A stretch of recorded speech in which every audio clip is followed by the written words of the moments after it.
जय हिंद दोस्तों। Made in India Rafale तो भारत की जो वायु शक्ति है उसके ऊपर में विस्तार होने जा रहा है। भारत में ही रफाल का उत्पादन होगा संयुक्त रूप से और फ्रांस के साथ। देखिए, इंडियन एयरफोर्स के जो हमारे चीफ हैं वो बहुत ज्यादा वोकल हैं, उन्हें बड़ा जोर लगाया है और अपफ्रंट के तरीके से जो हमारी डिप्लीटिंग हुई है कॉम्बैट एयर पास के लिए उनकी और पूरे भारत के लोगों को यह बताया है, खास करके ऑपरेशन सिंदूर के बाद, कि जो हमारी ऑथराइजेशंस है कि हमारे पास 42.5 स्क्वाड्रन होना चाहिए, उसमें हमारे पास 29.5 स्क्वाड्रन ही बचे हैं। 2334 फाइटर जेट्स की हमारे पास कमी है। पांचवें दशक का या छठे पीढ़ी का जो है उसकी तो बातें होती हैं, एमका की बातें होती हैं, मगर आज के दिन में जो है अवेलेबल वो 4.5 जनरेशन का रफाल और खासकर ऑपरेशन सिंदूर में काफी अच्छा उसका प्रदर्शन हुआ है। खलबली है चाइना के अंदर में, पाकिस्तान के अंदर में, और दुनिया देख रही है। भले अभी है क्या वो जो उन्होंने कहा है, और ये बात अभी खुल के नहीं आई है, मगर 114 रफाल जो मेड इन इंडिया होगा, जिसमें 30 से 60% जो उसके सामान होंगे वो इंडिजिनस होंगे।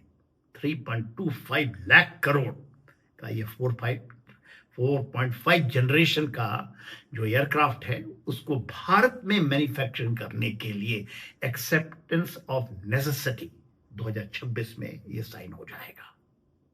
और वो उसके अलावा वो बात करते हैं कि फाइटर जेट हो, मिड एयर रिफ्यूलर हो, और अर्ली वार्निंग जो हमारा एवेक्स एयरक्राफ्ट है उसके बारे में बात करते हैं।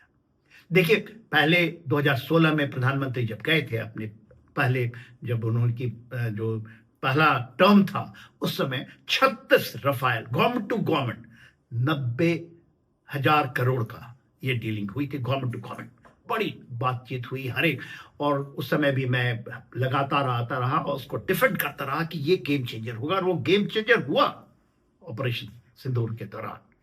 उसके अलावा अप्रैल 2025 में ही रफाल का जो मेरिन वर्जन है उसके लिए जो बात चली है और वो साइन हुआ है 63,000 करोड़ का, जो 26 एयरक्राफ्ट आने हैं, और वो 2028, और ये जो है इसका तकरीबन 2029 से लेकर 31, क्योंकि जो हमका एमका है जो भारत का, हम शायद 5.5 या 5th जनरेशन या 6th जनरेशन की बात करते हैं, वो तो 2035 तक की बात है।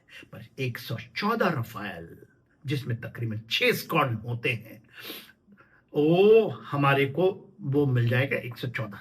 और देखिए, इसके अलावा जो सबसे बड़ा चीज हुआ है, हमारा जो फ्रांस का जो डसॉल्ट एविएशन है और इंडिया का जो टाटा एडवांस सिस्टम लिमिटेड है, उनका ज्वाइंट द लोकल पार्टनरशिप जो हमारा है इंडिया का, उनका हुआ है। और फ्यूजलाज जो उसकी फ्यूजलाज होती है वो इंडिया में ही हैदराबाद में जून में ये समझौता हुआ था 2025 में, और वो बनना शुरू हो गया है। और जो 26 जो मैरिटाइम आएंगे उसमें इसी फ्यूजलाज का यूज होगा।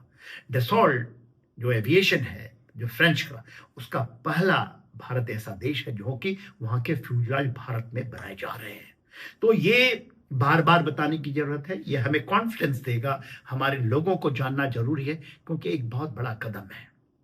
114 याद रखिए, रफाल 4.5 होगा, हो सकता है इसका मॉडिफिकेशन हो सकता है ये इससे एडवांस थोड़ा आ जाए, क्योंकि उस लंबा समय है, और बहुत तेजी से 60% तक वो भारत का होगा, ये ज्वाइंट प्रोडक्शन होगा। जय हिंद।